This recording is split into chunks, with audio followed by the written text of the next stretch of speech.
Welcome everyone. We'll be getting started in a moment here.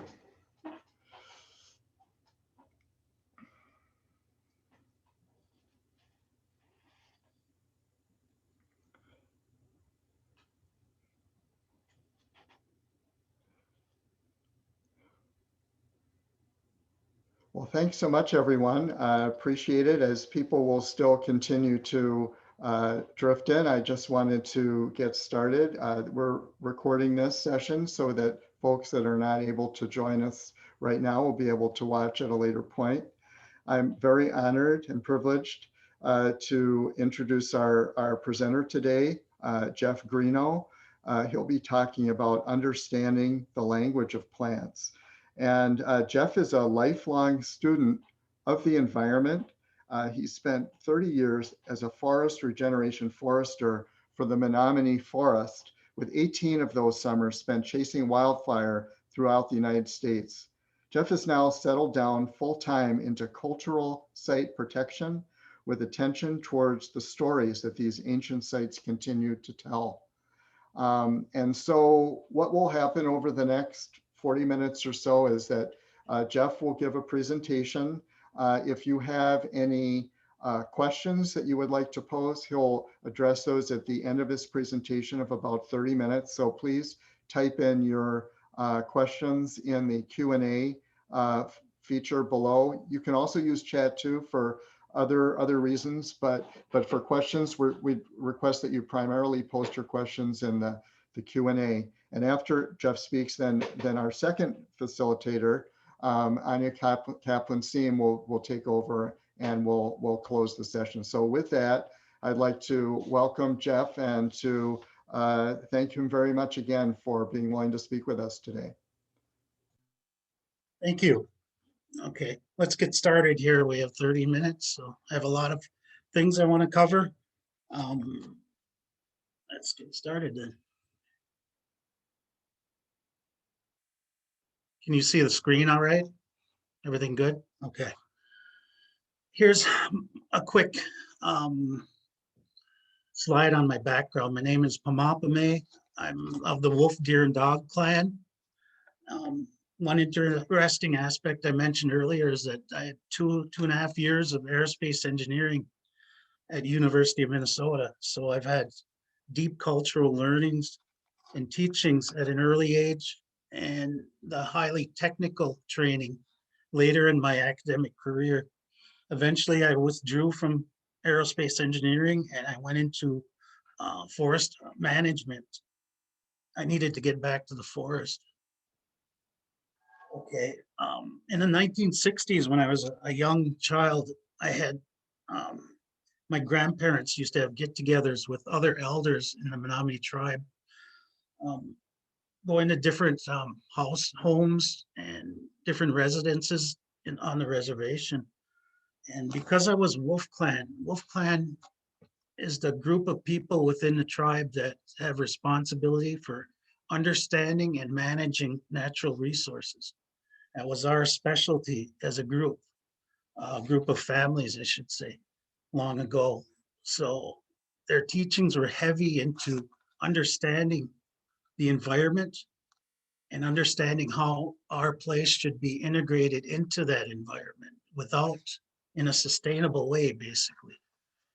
And most of the lessons a lot of it was in Menominee, but one of the terms that was taught to me and how to understand what is going on within the environment was a term called, on the top of the screen, Napano Kamechuan. Napano Kamechuan. That basically means flows repeatedly. It's a term used to describe how to understand what's going on within the environment. It basically says that the environment is fluid. It's not static, stand alone, stand still, pieces put together. It's more of a fluid type of environment. A change in one part of the environment will initiate change in most of the rest of the environment. And as these elements change, it initiates a change once again with the entire environment. So it's fluidity of the environment. This also, this term also means that when you study the environment, I was taught to key in on certain patterns that reoccur within the environment. The environment is basically patterns stacked upon patterns. As you can see on the left side, you see it in the tree stump, left picture, and on the right picture is a thumbprint, basically a pattern that repeats. These lessons were learned by Menominee on how to understand the environment. These patterns repeat from the very smallest elements of the environment to the elements, the larger structures of the universe, and most likely beyond our universe. These lessons were learned by my Menominee elders and passed down through the years. Now you got to realize that Menominees were here reliably for over 30,000 years in northeastern Wisconsin. So our entire history has been spent here in this part of the world. We have a deep understanding, what I call a Menominee ecology, ecological understanding of this environment, which includes forests and prairies. A lot of my archaeological evidence is a good portion of the older sites are pointing towards that date of 30,000 years. Certain rock sites here on the reservation that are preserved, which match up with the glacial movements in this area long ago.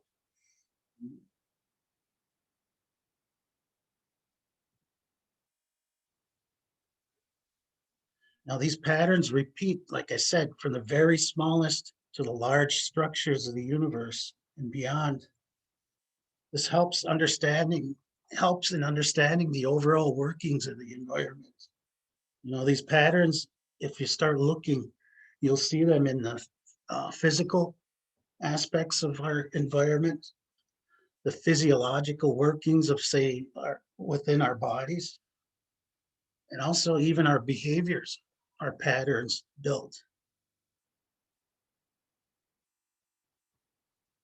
Now, I like to use Edgar Rubin's famous drawing here that where you focus in on the two silhouettes of the human silhouettes and the vase. In Menominee cultural teachings, when you look at the environment, there is no foreground and background. There's only one fluid picture. And one of the things that the elders taught me was to try to shed that way of looking at the environment through a human orientation, because you're not going to get an accurate view of what's really going on within the environment if you look at it through the lens of human orientation by comparing it to human aspects. So I just like to throw this picture up there just to show the differences. The aspect of human orientation, if you focus in on the faces, you know, that's human orientation. Try not to let that cloud your view when you're looking at the environment. Now, in the environment, all organisms, their very beginnings, they come together and coalesce much like a self-organized organism. They come together, they have a natural yearning for order, basically. It's opposed to a lot of the science that's taught. There's a strong tendency for it to come together and organize. The reason I put these first slides is because I want a certain type of get you oriented to a certain type of thinking and ways of viewing the environment and interacting with it. But like I said, the environment has a great yearning to come together and coalesce. That attraction, though I don't want to get too much into chemistry, is basically the negative, positive charges and a little bit of static electricity coming together on a larger scale. Okay, I want to stretch our minds just a bit here. Now this is the map of background radiation, of cosmic microwave background radiation map of the universe. Now I want to show you that that pattern of self-organization was occurring 380,000 years after the Big Bang occurred long ago. If you look at the yellowish clumping here on this radiation map, you can see the clumping together and the self-organization occurring across the universe. These were the early beginnings of the earliest stars in the universe. Now, this self-organization is occurring across the universe at the very beginning. So that tells me in Menominee that the universe itself is a self-organized organism, that it's alive and animate, and all parts throughout the universe are animate and living.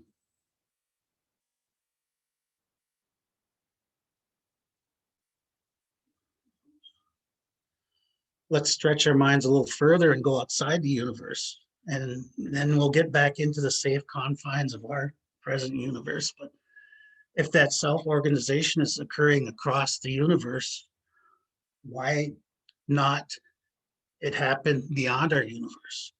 How can we think that our universe is so special that it's the only one out there? So maybe that self-organization is occurring outside our universe, that clumping together into a more complex organism.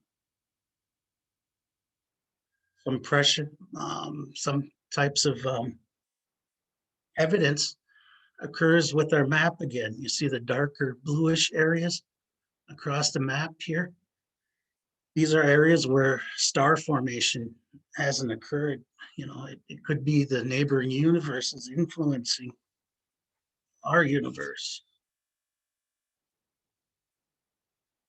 Now, after that first initial self-organization, the organism achieves what in Menominee is called Kōtapīskocekan, or balance, or dynamic equilibrium.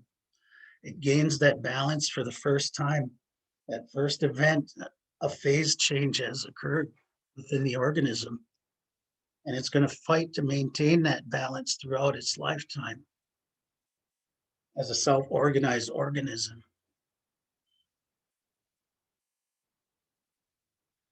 And in Menominee, that point of that phase change, or that first moment of balance and the ability to maintain that balance, it is believed that the soul is born.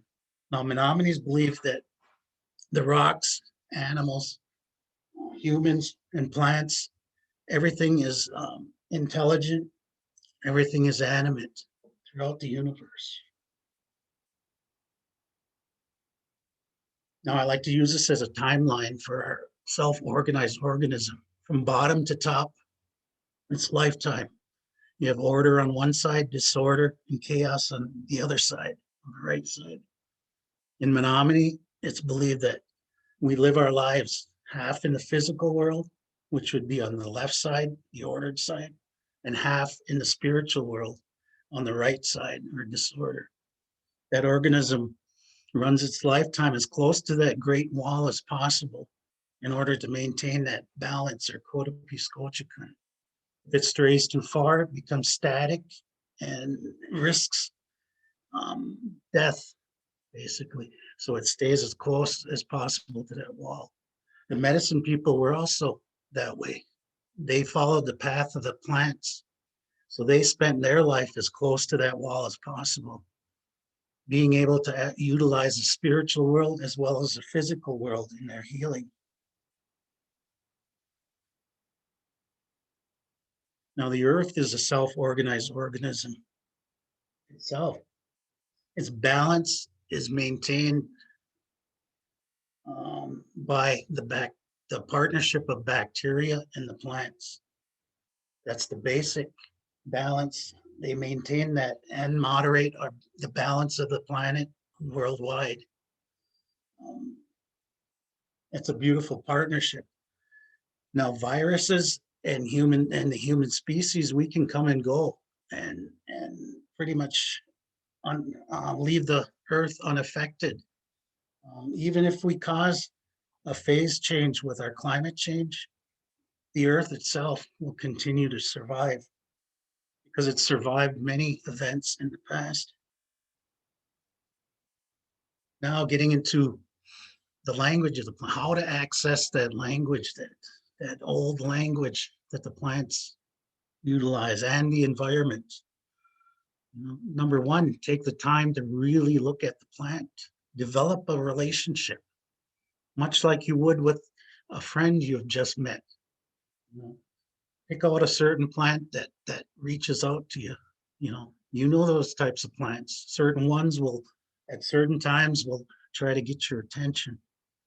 Take the time to really look at and build a relationship with that plant. Number two, have the patience to hear what the plant is trying to tell you. It reaches out to you along with the environment. The environment and the plant will reach out to you each and every day. They do to all of us. In our hectic lifestyles, we often disregard that and move on with our lives because of our schedules. Number three, have the openness to let it come to you in whatever form it chooses, because it'll come in multiple ways, that communication. It's not in English. It could be in a dream. It could be in an inspiration. It could be in a certain feeling. It could be in a mood that you have. Let it come to you in how it chooses. And, take some time to allow it to come to you and build it. Let it come to you and build that relationship through what it's offering you. I've done it and it's amazing. And above all, one must have feelings. It's not emotions, feelings. Start building a library of feelings, because there's an infinite number of shade of feelings out there. And these plants, their main way of communicating is through feelings. So build a library. Each plant has a unique type of feel, just like two inanimate coffee cups have different feels. You have to take the time and develop that sensitivity to identify those different types of feelings.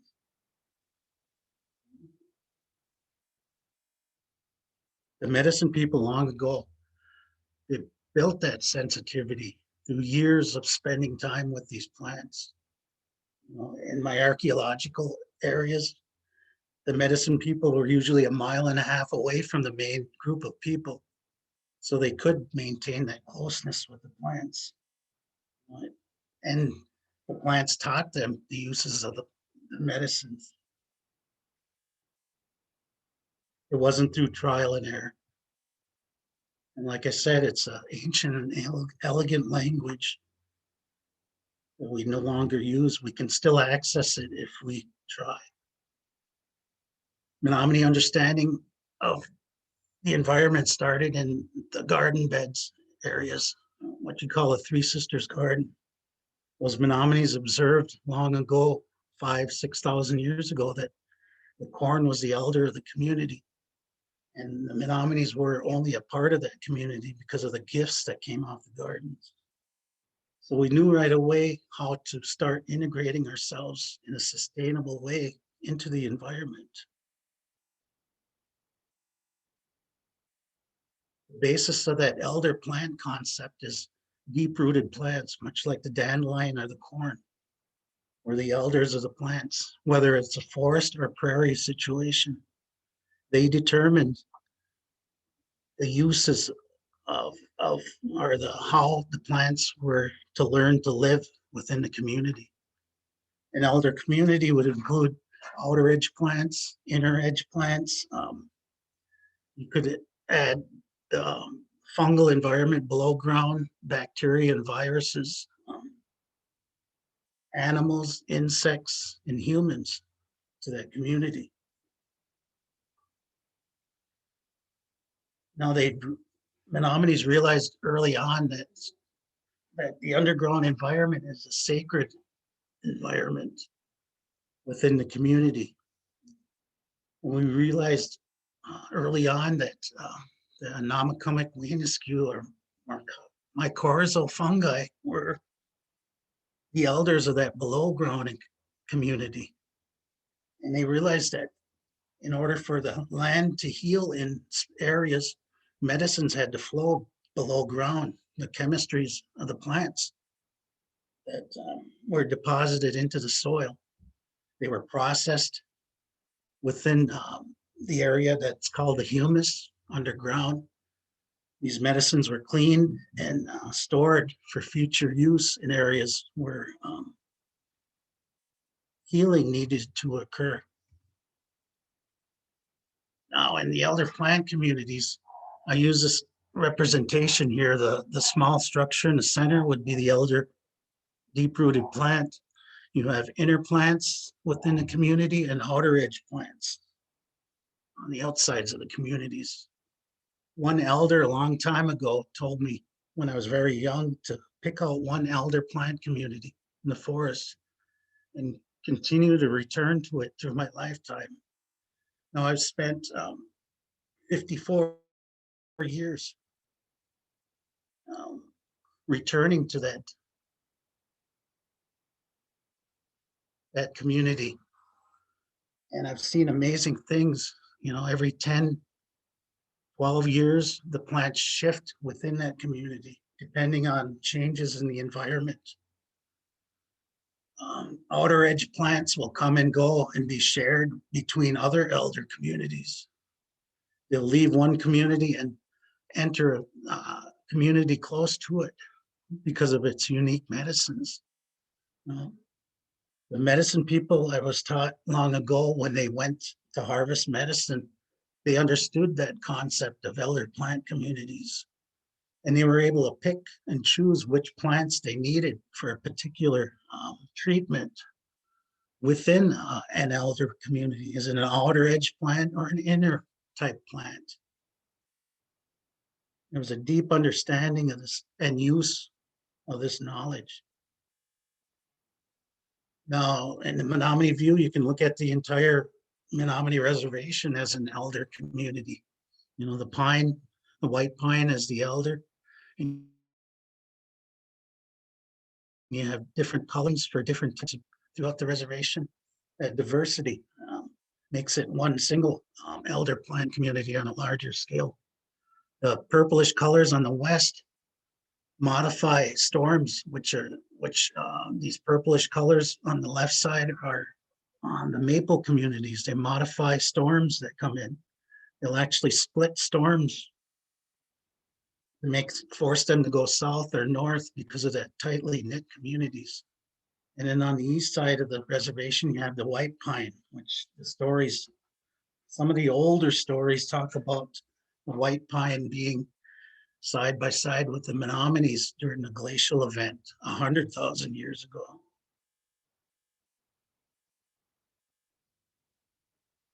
I always want to put in a call for the rhizosphere of the plant. Now, this is what I always term the magic happens. That interaction between the above ground and the below ground environments. This interaction or this area along the root systems in white here on this picture, this rhizosphere, the zone around the root systems, this is where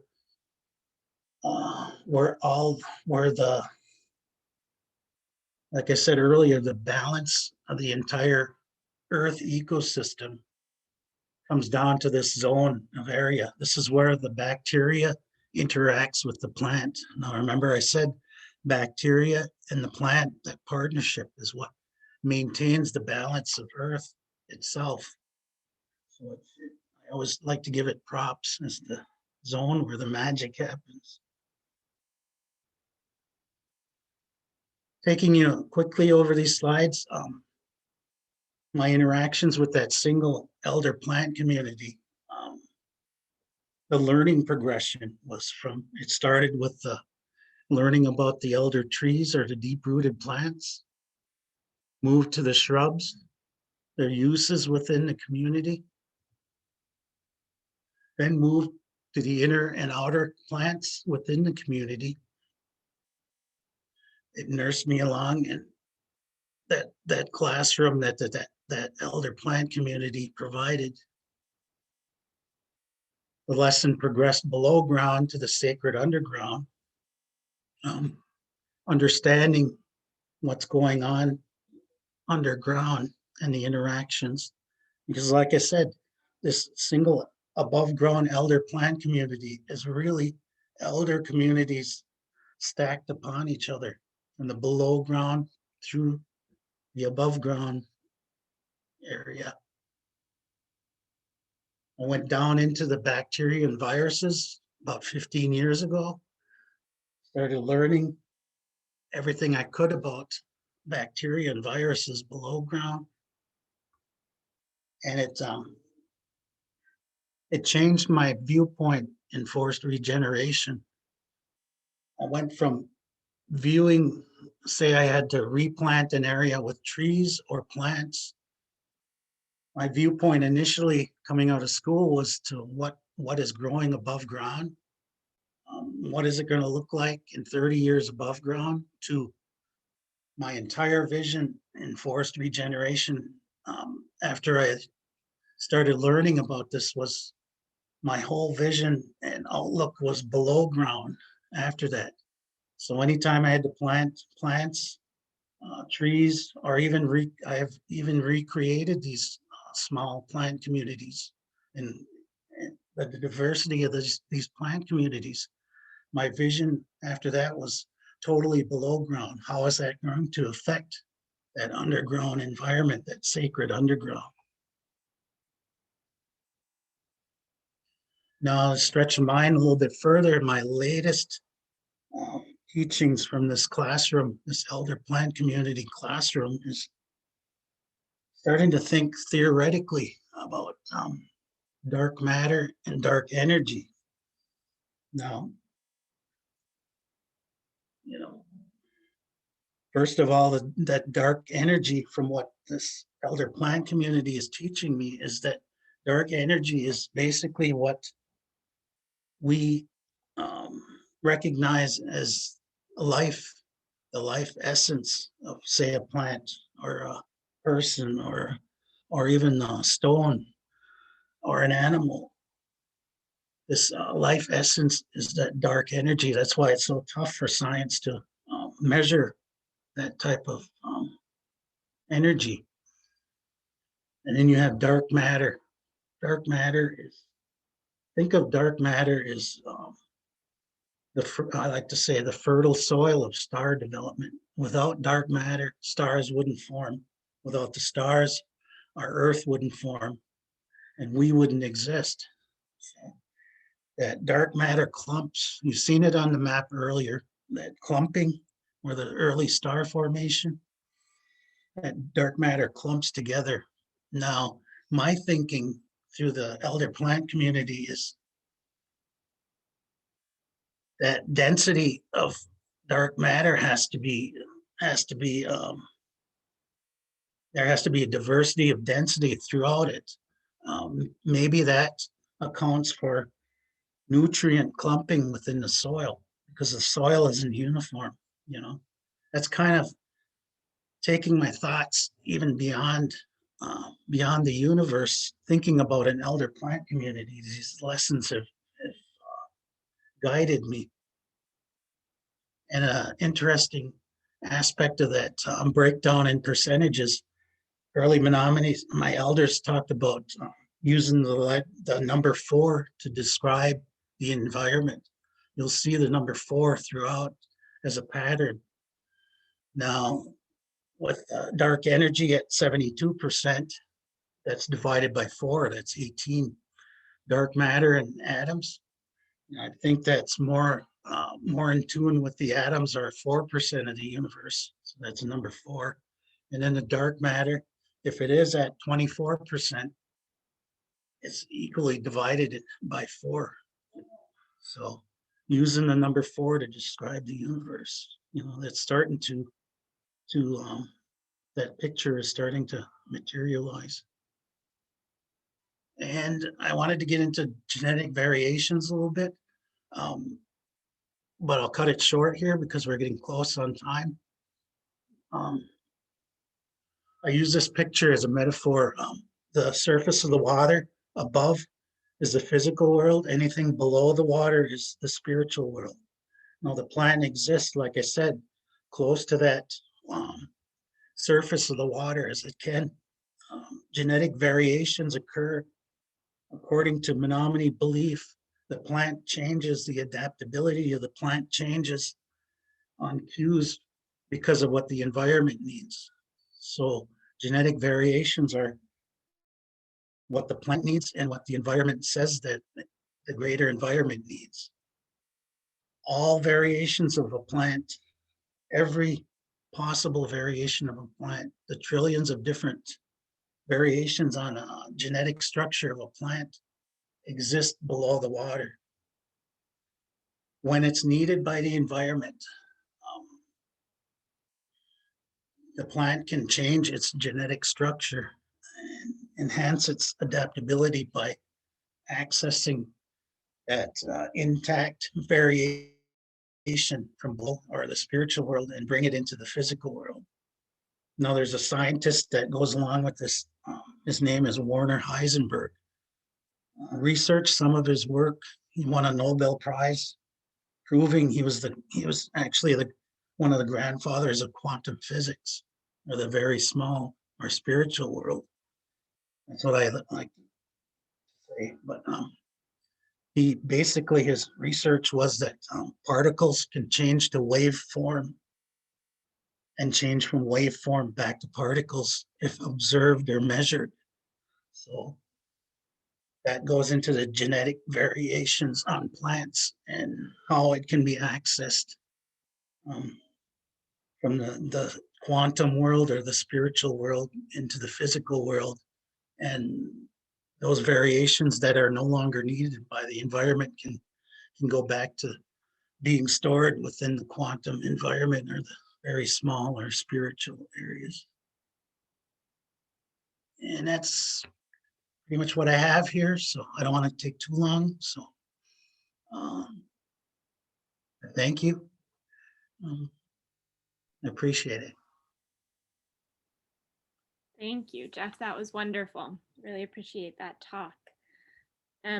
I'd just like to start by inviting folks to continue adding a few questions to the Q&A. I'll start asking the ones that are already posted, but if you have one that you haven't had a chance to post, please go ahead and do so. So one of the questions that came for you is, how would you differentiate feelings from emotions? Or could you talk a little bit more about the difference between those? Okay.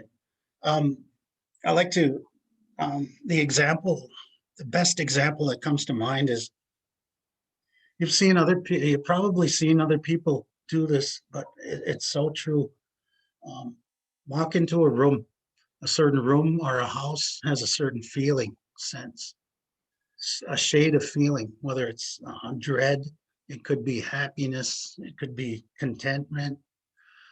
Everything has a feeling. There are different shades of feelings. You got these different shades are unique to plants. When you start spending more time with the plant, you'll get a feeling sense off of that plant that's unique to that plant. So if you remember that feeling sense that you get from the plant, even if you're not by the plant, you can still access communication with the plant by storing that feeling sense within you. These are very unique shadings of these feelings. And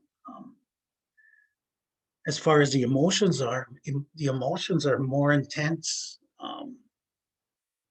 They're of one type, basically. You know, you have one type of anger, happiness, sadness. These unique feeling tones are different. You have to spend time with the plant to really understand what I'm trying to talk about. If you spend enough time, you'll start getting that feeling sense from it. Remember that feeling sense, store it in your library, and then move to a different plant. So that's kind of the best way I can answer that question. Wonderful, thank you. Maybe a follow-on to that. Someone has asked if you might be able to share a story, any stories of your forests. That could perhaps take longer than we have, but You mean with the plants? Are you yeah, talking? yes, I think the question itself asked about stories of your forests. Okay. Yeah. Okay. One of my personal one very quickly would be, I'm working on an ethnobotany book and I take photographs of the plants. You know, I've over 500 plants that I'm working with right now, but this one particular plant, water hemlock, I went with the intention of kind of hesitant around it because of its poisonous content within the leaves. I kind of approached it in the wrong way, kind of hesitant because I needed to take the picture of it. So I took the picture of it, you know, I thanked the plant, I put down tobacco, you know, but I felt that in my heart, that feeling of kind of a dread feeling. I left there, back in the truck, drove back to my house at the time, which was 20 minutes away in the next town off the reservation, and got out of the truck, walked up with my camera, and I keep my lawn was cut down there because of the ordinances, and walked up to the steps to access the house, and I looked down and there was a water hemlock growing that was knee high that wasn't there before. Everything else was cut. There was a water hemlock. No, you know, I'm not kidding you. It was knee high next to the steps. I don't know how that got there. I think it was my interaction with it in a hesitant way, approaching it in the wrong way, that it somehow manifested itself to the steps on the side of my house. And that really shook me. You know, I learned a lot that day about how to approach plants. That's kind of a personal story there. Thank you. Another question is asking if you would comment a little further on this idea that the edge of chaos, or this kind of line between order and chaos, is a place of generative power. Okay. Because that self-organized organism, it faces disruptions from the environment constantly, and it has so many points of contact with the environment. It gains information. That's why Menominees believe that everything has an intelligence to it, oftentimes more intelligence than the human species, because it's been around longer, it's matured. These small points of contact with the environment, it's gaining information and becoming smarter and more intelligent on how to maintain that balance. Kōtapīskocekan. It wants to be close to that chaos because it wants to maintain flexibility, maintain that memory, that gathering of information on how to deal with different disruptions. If it strays too far away from the chaos part, it becomes static and comfortable. And once it gets static and more comfortable, it's opening itself up to possible destruction. So it's trying to maintain that balance right on the edge, so it can continue to learn, continue to become stronger along its path through the through its lifetime. Now, if you take that to look at the Menominee Reservation as a whole, because we have so much old growth and such tight-knit plant communities, basically what that tells you is that the cultural knowledge of those elder plant communities is much greater than, say, just off the reservation where it's been clear cut and farmed and it's regrowing. Once an area is clear cut and the trees are cut down, the plants are changed, that cultural knowledge is lost in that environment. What I mean by cultural knowledge is the ability to face these disruptions of the environment around it. This cultural knowledge is vast in these old growth areas, not just on the reservation, but the few old growth areas that we have remaining. They possess great knowledge of how to deal with those disruptions. So just because you have diversity doesn't make your plant community strong, and it has to rebuild after an event of clear cutting or change of the environment. It has to redevelop and relearn all that cultural knowledge in order for it to become what it could be. I wonder if that your last comment there just made me think in listening to your talk that I really sort of felt like, wow, how might I relearn some of these sort of what might it take to just even show up in a space of an elder plant community as a starting place. And I wonder if there's any practice or I don't know, suggestion you might have to sort of even open up that kind of room to be able to give the time and sense the feelings. Well, it's all about building relationships with that community. I started, like I said, I started 53 years ago. I've been returning to that one elder community.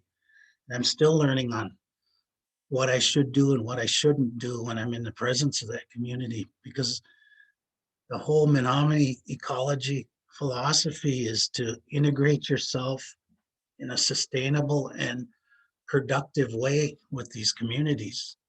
We're still striving to do that.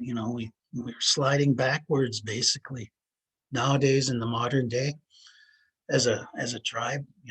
We're losing some of the old ways, but that was the whole philosophy is, we are a part of the environment.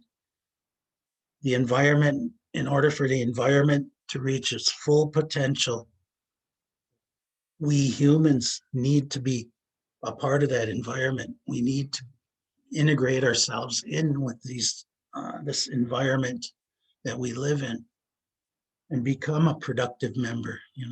That means we can harvest off these communities, but do it in a sustainable way and give something back to that community. If you do take, resources out of it, find ways to give back. And a lot of that is, according to Menominee belief, is in the ceremonies and the acknowledgement. We're almost like one of the go-betweens between the plants and the spiritual world. Our ceremonies, my gift of tobacco each time, my prayers to those plants is really a go-between between the plant and the spiritual side. So, humans have a definite part in that community. We just have to learn to graduate. I always say that we humans are 2-year-olds in the environment. And Dream told me that, we're thrashing about modifying the environment. We need to learn how to integrate ourselves in in order to reach year number 3, and then year number 4, year number 5. We're 2-year-olds right now. But we, like I said, in order for the environment or the earth itself to reach its full potential, we need to be included in that picture. Thank you. I think we're just about at time. Paul, does that seem right? I just wanted to also share that there are, among the questions and answers, there are a number of comments just thanking you for the beautiful talk, and would also add that. Thank you. I appreciate it. It's an honor. Well, yes, thanks so much, everyone, for coming to this session. The next, we'll be following some pre-recorded sessions and hope you'll take some time to listen to those. And Jeff, I thought it was really an amazing talk and really deep and a lot of new ways of thinking about things. And I really appreciate your preparation and sharing this with us. Thank you so much. Thank you. I appreciate the listening. Okay, we'll end the session now. Thank you.